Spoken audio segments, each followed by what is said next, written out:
Buonasera da Sicilia 24, questi titoli del telegiornale.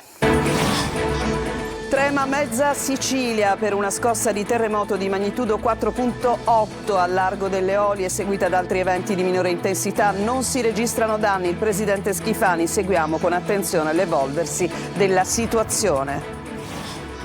Maltempo da allerta arancione nella fascia ionica della Sicilia. Durante il fine settimana previste forti piogge e temporali. Il neomelodico con il Rolex, ma sconosciuto al fisco. Beni per 220.000 euro sequestrati a un noto cantante di Palermo. Il padre percepiva il reddito di cittadinanza. Voglio i soldi, non chiamate i carabinieri altrimenti moriamo tutti. Rapina in banca a Palagonia nel Catanese con sequestro di clienti e dipendenti. Un pregiudicato fermato dall'irruzione dei militari. Violenza tra giovanissimi a Casteltermini nell'Agrigentino. 8 minorenni denunciati per un raid punitivo nei confronti di alcuni coetanei. Catania, 2 settimane dall'esplosione a Trappeto Nord. Migliaia di catanesi sono ancora senza gas, attività commerciali costrette a chiudere e disagi per le famiglie. Calcio, seconda trasferta consecutiva in Puglia per il Catania contro il Monopoli. Uomini contati in difesa per Toscano. Volti nuovi in campo nel Palermo per la gara di domenica contro lo Spezia.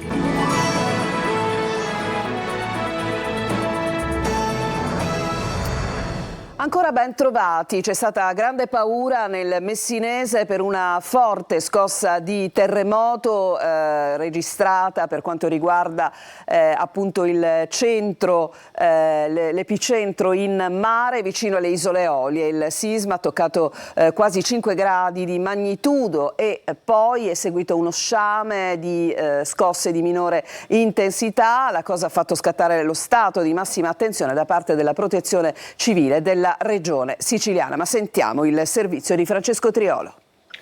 A tremare è stata tutta la Sicilia, da Messina a Palermo sino a Catania. Una forte scossa di terremoto di magnitudo 4.8 è stata registrata inizialmente alle 16:15 al largo delle coste di Caronia tra l'isola e Aricudi. Secondo l'Istituto Nazionale di Geofisica e Vulcanologia, il sisma si è verificato ad una profondità di 17 km con epicentro localizzato nelle acque della zona.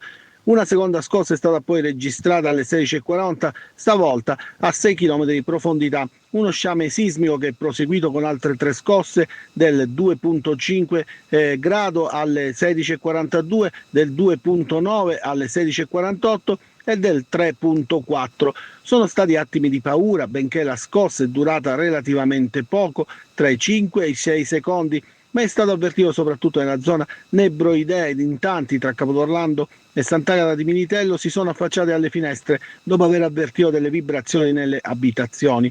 Alcune persone hanno notato lampadari a soffitto che si muovevano. Fortunatamente non si segnalano danni a persone, cose o strutture. Al momento i vigili del fuoco di Messina non hanno ricevuto segnalazioni né richieste di soccorso. Questa è una zona, il Basso Tirreno, caratterizzata da un'intensa dinamica della crosta, quindi è un'area in cui si verificano appunto terremoti di questo tipo, legato all'apertura del bacino del Mar Tirreno. E il presidente della regione Sicilia, Renato Schifani, è in costante contatto con il capo della protezione civile regionale Salvo Cocina, che a sua volta è in stretto raccordo con il sindaco di Lipari e con il prefetto di Messina e con l'Istituto Nazionale di Geofisica e Vulcanologia per un primo e rapido monitoraggio di eventuali danni che al momento non sono stati segnalati. Uno sciame sismico che potrebbe essere collegato anche a quello registrato alle isole del Dodecaneso, per le quali le autorità greche hanno dichiarato stato di emergenza sino al 1° marzo. E adesso il maltempo con l'allerta arancione diramata dalla Protezione Civile nella fascia ionica della Sicilia per quanto riguarda il prossimo weekend. Previste forti piogge temporali a caratteri di rovescio e poi domenica potrebbe tornare a nevicare sull'Etna. Orazio Longo. E ancora, di nuovo, allerta, gialla per lo più arancione nel Messinese. A dirlo è la cartina della Protezione Civile regionale che ha emesso un avviso di rischio meteo-idrogeologico per questo weekend siciliano, compromesso dall'affondo di un'altra ondata di maltempo che stavolta però riguarda l'intera penisola, esclusa la parte sud-adriatica. Piogge e temporali sono previsti in tutta la Sicilia, in particolare sui settori centro-meridionali e ionici. Previsto un brusco calo delle temperature e nevicate abbondanti sull'Etna, soprattutto domenica. Questo peggioramento sarà anche accompagnato da venti di scirocco che soffriranno a tratti anche intensi, soprattutto sul canale di Sicilia, rendendo tutti i mari attorno all'isola da mossi a molto mossi, fino ad agitato il canale di Sicilia e il basso Ionio. Il peggioramento del tempo è legato alla presenza di un ciclone afro-mediterraneo. Il tempo dovrebbe normalizzarsi martedì prossimo, intanto rimane chiusa fino al 3 marzo la strada statale 113 settentrionale Sicura al chilometro 27 fra Pontemella e il bivio di Contrada Corridore a San Saba nel Messinese, a seguito delle condizioni meteo avverse dello scorso fine settimana che hanno comportato lo scalzamento della sede stradale. Adesso cambiamo argomento. A Palermo un cantante neomelodico aveva raccimolato una fortuna tra denaro e orologi di grande pregio e di grande valore, ma era assolutamente sconosciuto al fisco. Per lui un sequestro da 220.000 euro. Sentiamo. Aveva accumulato una fortuna, Rolex, gioielli e denaro contante grazie alla musica neomelodica che lo aveva reso celebre nel settore, ma per il fisco era sconosciuto. Il cantante palermitano Daniele De Martino, all'anagrafe Agostino Galluzzo, era molto attivo su social, siti e app dove aveva caricato diversi album e video musicali e dove pubblicizzava centinaia di concerti e feste private, senza aver mai aperto una partita IVA.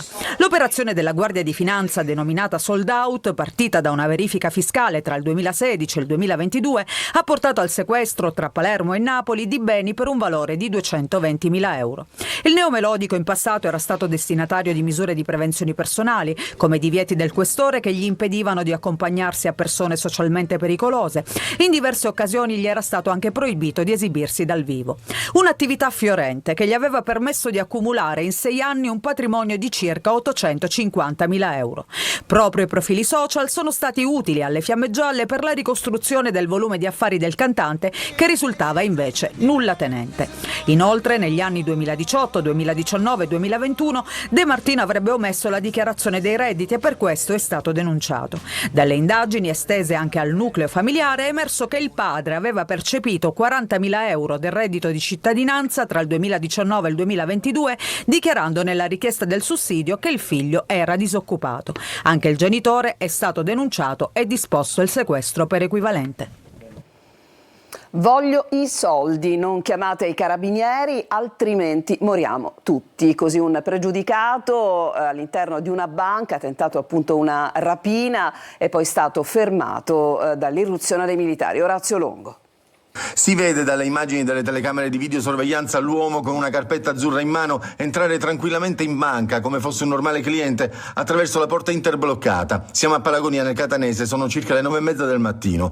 All'improvviso il cliente si trasforma in rapinatore con in mano un coltello e un apparente ordigno esplosivo. Minaccia i presenti, 15 persone all'incirca tra personale e clienti, intimando di consegnare il denaro contenuto nelle casse della filiale ammontante a circa 30.000 euro.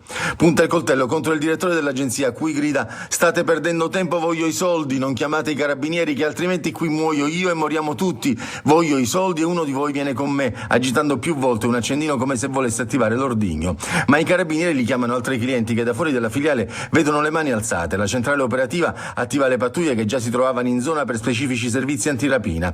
Il 54enne rapinatore, vedendo l'arrivo dei militari dell'Arma e rendendosi conto di trovarsi ormai alle strette, alza ancora di più la voce. Momenti di tensione e di paura interrotti quando un dipendente della banca riesce a sbloccare la porta d'ingresso, permettendo l'immediato intervento dei carabinieri che, approfittando di una distrazione del malvivente, fanno irruzione all'interno, disarmando e immobilizzando il rapinatore, che è risultato armato di un coltello lungo 23 cm e di un contenitore cilindrico avvolto con nastro adesivo a riprodurre un candelotto di esplosivo, ma in realtà inerte. L'uomo, che risulta essere già gravato da precedenti specifici per rapina, furto e in materia di sostanze stupefacenti, è stato condotto al carcere di Caltagirone. Con l'accusa di violenza sessuale su un minore, la polizia ha arrestato un uomo di 40 anni di Giarratana nel Ragusano. Il provvedimento cautelare in carcere è stato adottato anche in seguito alla testimonianza della vittima delle violenze. Violenza ancora, purtroppo questa parola ricorre, violenza tra giovanissimi a Casteltermini. Nell'Agrigentina 8 minorenni denunciati per un raid punitivo nei confronti di alcuni coetanei. Davide Sardo. Un vero e proprio raid punitivo nella notte tra domenica e lunedì a Casteltermini, in provincia di Agrigento.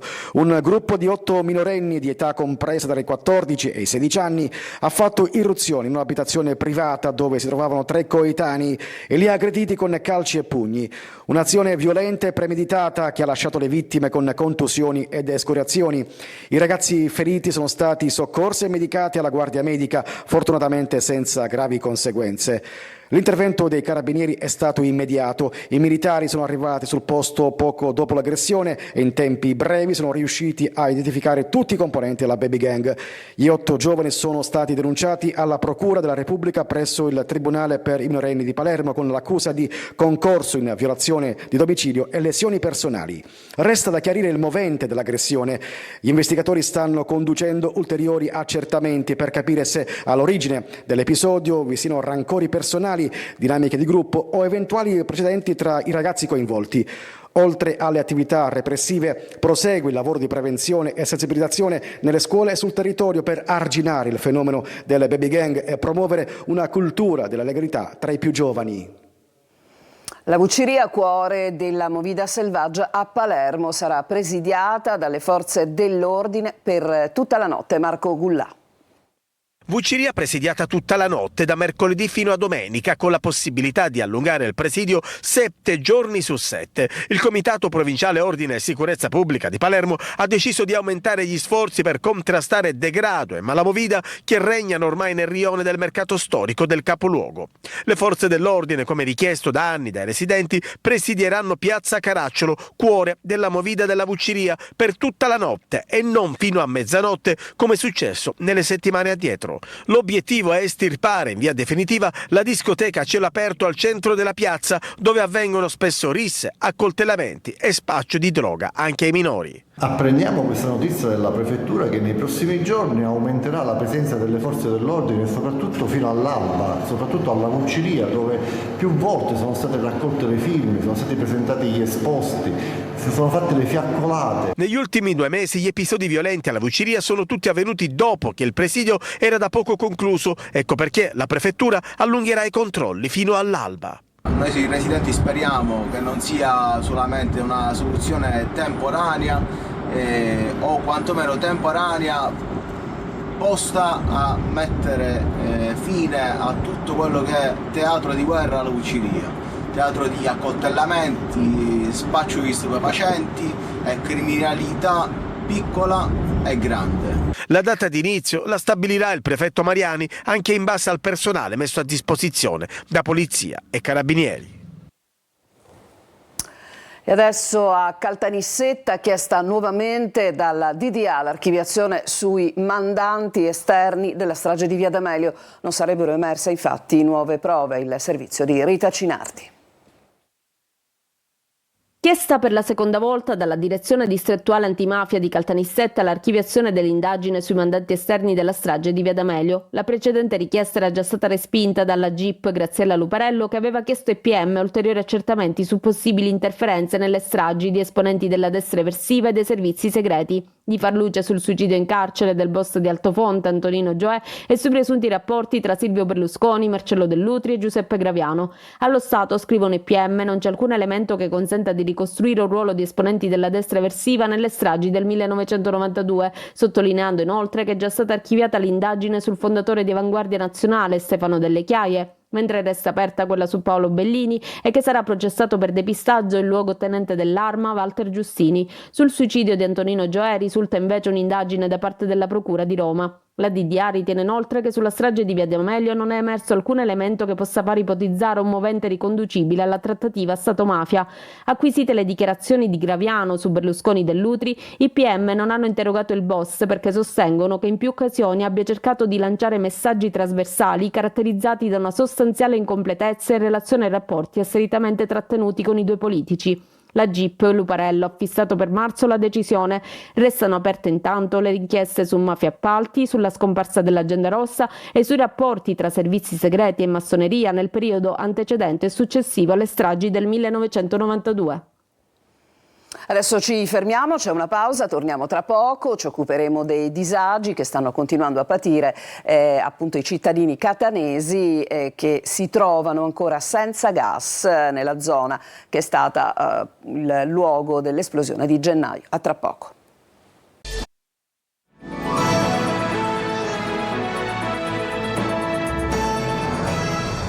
Siamo tornati in studio a distanza di 2 settimane dall'esplosione a Trappeto Nord. Migliaia di catanesi sono ancora senza gas e i residenti sono davvero esasperati. Sentiamo Tonino De Mana.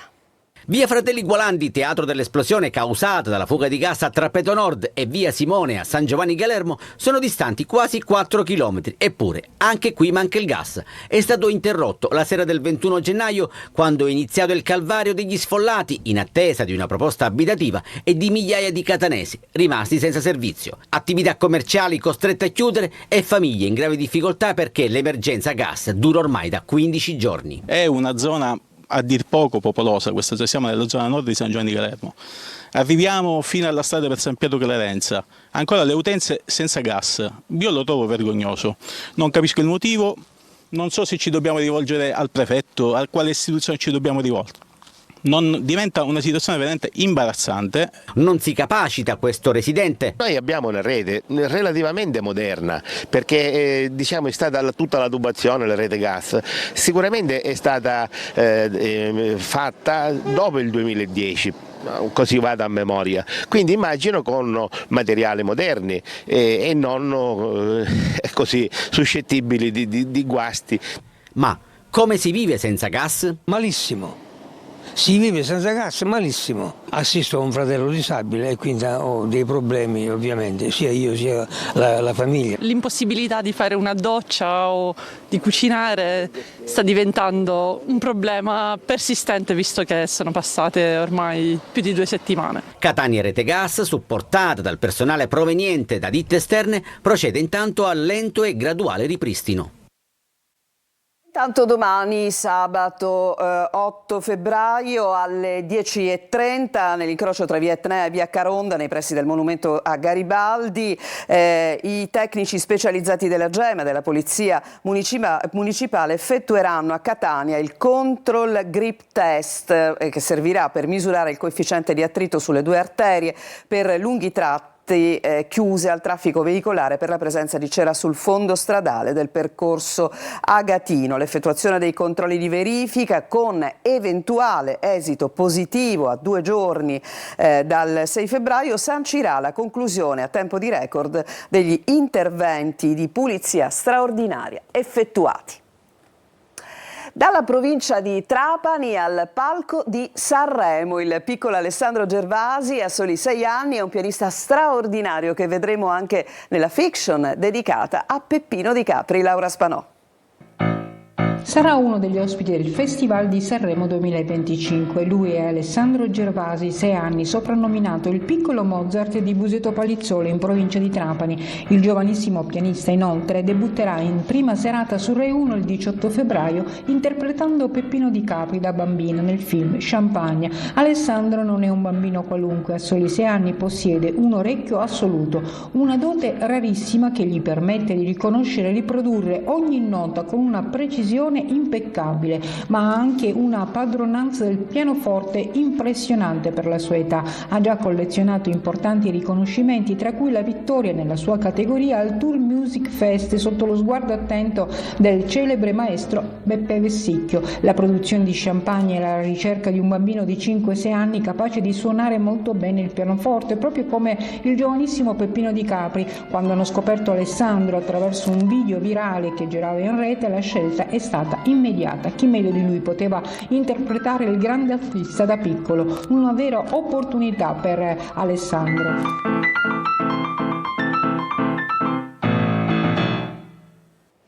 Ci fermiamo ancora, in chiusura il calcio, inizieremo con il Catania che pensa alla trasferta a Monopoli ormai davvero vicinissima.